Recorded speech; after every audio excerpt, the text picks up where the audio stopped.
Whether you're into running, lifting, or you love aerobics, there's one thing you should never slack on when it comes to your workouts. I'm talking about stretching and relaxation. And one of the most perfect ways to do that is through yoga.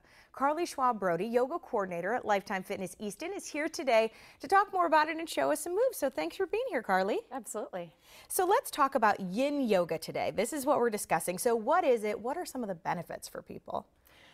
I love the fact that it really is good for bodybuilders, and it's good for beginners, and it's great for people who are more experienced at yoga. It's really a yoga for fits all. And it's one of those things, I think, when people think of yoga, it's more of the classic yoga moves that you see, right? It is, yes. Okay.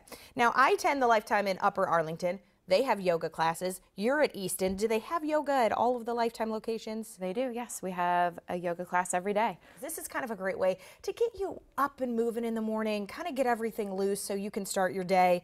The first one, modified sun salutation. So what is this, Carly? Yes, well, they do say sun salutation is a nice way to start your day, but when you wake up in the morning, sometimes your muscles are a little too stiff to go straight into a forward fold and an up dog. So we can modify it at least for the first few times. Okay. And as somebody in my condition will say, in my 8th month of pregnancy now, these kind of modifications are good because I know they say ligaments stretch, things stretch out, so you have to kind of, you know, move to where your body lets you. Yes, yes. We come as we are to the mat. So you do want to listen to your body and make sure you don't go too far into the stretch. Okay, so what is this? So we'll start at the top of the mat.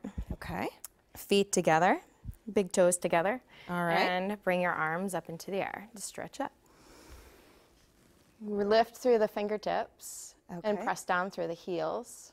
And then we'll exhale and hinge forward, softening the knees. Go ahead and place your hands on your thighs and lift up halfway, flattening your back, point your chin forward. Take a deep breath in. And then exhale, tilt your head down, look in towards your navel, rounding through the spine. And then inhale, flatten your back and tilt your chin forward. Let your shoulders roll down your back as well.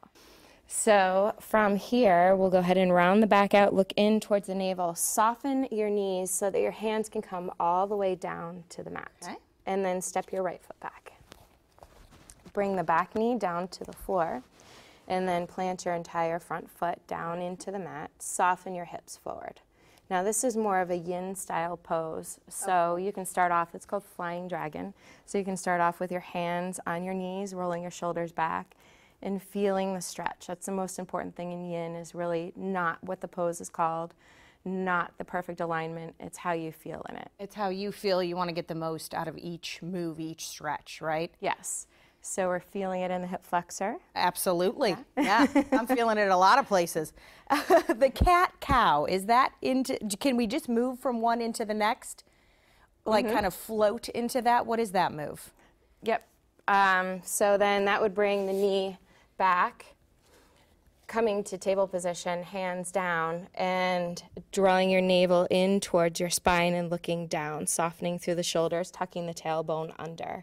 It's like a cat stretch. That's why it's called that, right? Exactly. Makes like sense. When the cat's angry.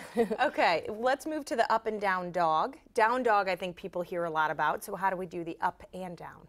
Curl the toes under for downward facing dog. Okay.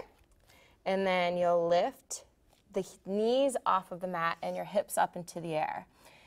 Now, in downward facing dog, you want to push your weight back in towards your heels and soften them down towards the ground and spread out your hands, but most of the weight is in the back legs. Okay. And then you want to make sure you're relaxing the head down and you're feeling the stretch also in your back. Okay. And then for the up dog, you can bring your knees down, flatten out your feet, and then send the hips forward, roll the shoulders back, and lift the chin to the sky. Most people, your bellies won't touch the ground, but yeah. I think mine's holding me up. Okay, let's end with the yin hip stretch quickly. Okay, so from downward facing dog, we take the right foot forward. Okay. Bring the knee down, flatten it out in the back, and then you can bring both palms to the inside of your foot. And just feel that hip stretch. You can kind of push into it to get a little extra stretch. Okay. Yep, you can, if you're feeling good with the stretch, you can even take it further by softening the elbows down. Okay. Okay, perfect. And of course, Carly is at the Lifetime Fitness in Easton. And if you want more information on all they have to offer, go to lifetimefitness.com. Thanks, Carly. Thanks.